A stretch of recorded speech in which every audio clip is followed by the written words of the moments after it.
Before creating your first model, let's take a minute to configure your transmitter. Press the Menu button and use the scroll wheel to navigate to System. Select Configuration.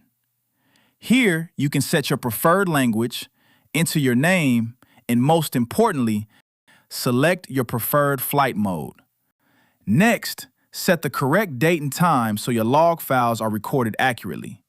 You can also change the units to match your preferences. Once you're done, press the Escape button to return to the home screen. Now press the F1 button to access the quick settings, where you can adjust the color profile, enable or disable telemetry, set the speaker volume, and change the display backlight and brightness. That's it.